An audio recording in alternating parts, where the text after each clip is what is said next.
But we begin tonight with a moment that explains a lot about Donald Trump. Remember this photo from October 2019?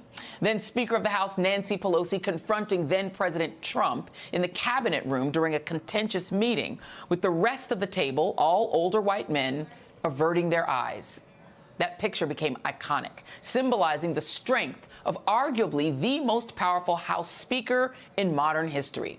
Nancy Pelosi has repeatedly demonstrated both her ability and bold fearlessness in wielding political power. Whether it was muscling through the Affordable Care Act, a.k.a. Obamacare, expanding health care for Americans, or getting the CARES Act passed, the historic stimulus package that included the famous stimmy checks that Donald Trump gets undue credit for. She did that. She's responsible for the most productive lame duck session in U.S. history in late 2010 after Democrats lost the House and the Senate. In its waning days, Congress passed a repeal of the military's Don't Ask, Don't Tell policy for LGBTQ troops, passed tax cuts, a bill for September 11 survivors and emergency responders, and approved a nuclear arms treaty with Russia. Trump was in the White House. And once Donald Trump was in the White House, Nancy Pelosi, as House Minority Leader, became a symbol of resistance to his overreach. There was the 2018 Oval Office meeting shortly after the Democrats took the House in a blue wave that year, when Trump threatened to shut down the government over money for his racist border wall. Among her other iconic moments, her infamous red coat and sunglasses after that meeting, and her response to Trump's State of the Union as Speaker. And, of course, her leadership in the face of mortal danger on January 6th as Trump's insurrectionist mob attacked the U.S. Capitol. You're going to ask me in the middle of the thing when they've already breached the inaugural stuff that should we call the Capitol Police? I mean, the National Guard? Why weren't the National Guard there to begin with? And we were disappointed that the SecDef took so long to approve the National Guard, but I'm glad to hear that that's at least moving. Now, in her Speaker Emerita era, Pelosi is still wielding her considerable influence. She was the primary voice behind the push to get President Biden to withdraw from the presidential race, triggering both anger inside the party and some relief. Since Biden exited the race, the reunified Democratic Party has lined up behind his chosen successor, Vice President Kamala Harris, a game of chess between these two power players in America's Game of Thrones. And let's be clear, there is simply no other political figure powerful or respected enough to take on a sitting president than Nancy Pelosi. Simply put, other than Vice President Kamala Harris herself, Nancy Pelosi has been the most powerful woman in American politics ever. And we all know Donald Trump has a problem with powerful women. That photo I showed you earlier, Donald Trump is the one who tweeted it out. No reporters were in the room. But his ham-fisted attempt, his alpha male bullying to try to insult her, backfired and got the hashtag Pelosi owns Trump trending on pre-Elon Twitter. Now he's unleashing all of his misogyny and racism against Vice President Harris with the help of his woman-disparaging running mate, J.D. Vance, whose demagoguery of childless cat ladies has become his brand. Well, that and something about couches. Ms. Magazine notes that misogyny defines how Republicans talk about women to the point that they've made devaluing and disrespecting women their political identity, which was abundantly clear from Donald Trump yesterday. She's a woman. She represents certain groups of people. She doesn't know how to do a news conference. She's not smart enough to do a news conference. And I'm sorry, we need smart people to lead this country. Joining me now is Speaker Emerita Nancy Pelosi, author of The Art of Power, My Story as America's First Woman Speaker of the House. Speaker Emerita Pelosi, thank you for being here.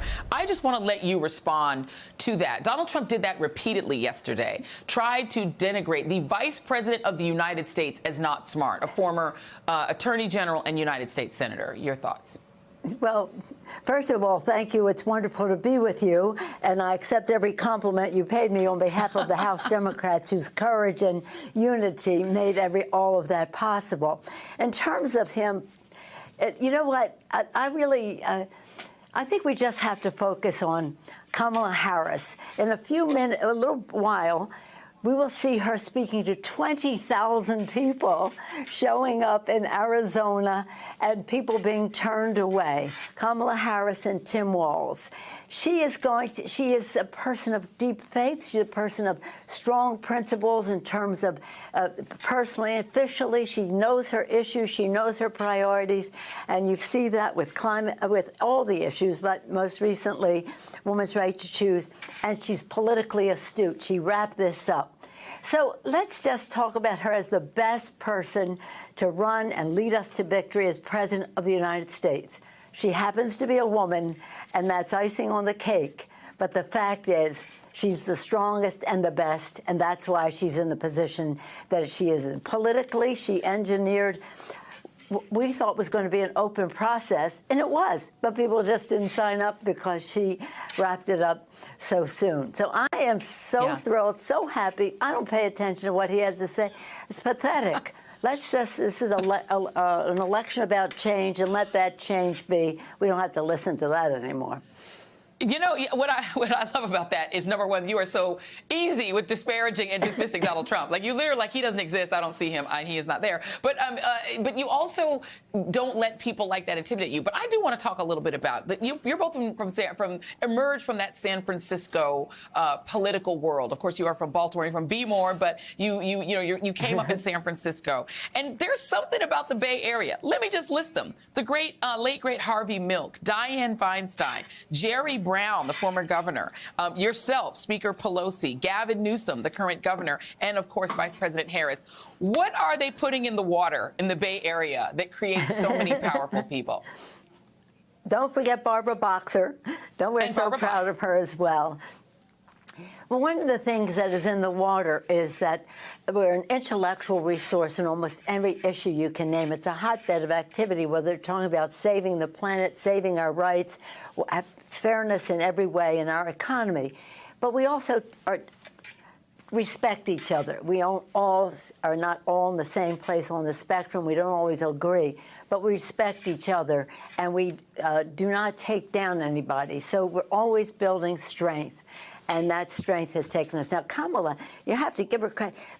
She is politically astute. She won a tough district attorney race. She won a tough attorney general race. And then, of course, it got easier for the the Senate race, and now running for president of the United States. So officially strong. Something about it. Personally, personally a person of values, and politically astute. Let's talk about some of the things that you've written. We like to think that whether it's in the water or it's in the air or it's just in our tradition in the Bay Area, we're very proud of the positions we take and the friendships we develop and the respect we have for differences of opinion. Well, it probably helps that you're a state that actually cares about clean water and clean air. Maybe it's just the fact that you all at least try to fight pollution and climate change. That probably helps as well.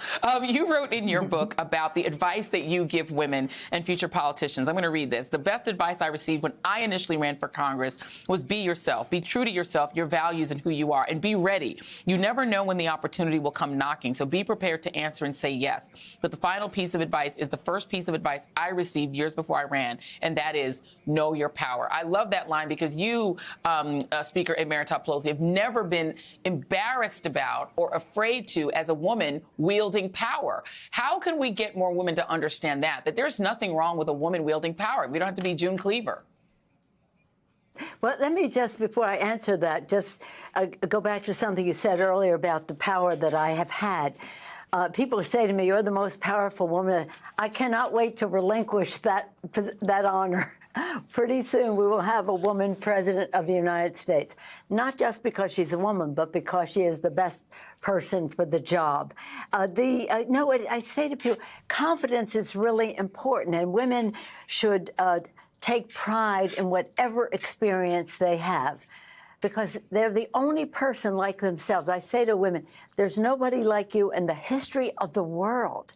So know the individuality, know the authenticity that you bring. Have confidence in that. Be yourself. Again, and also know the power of you.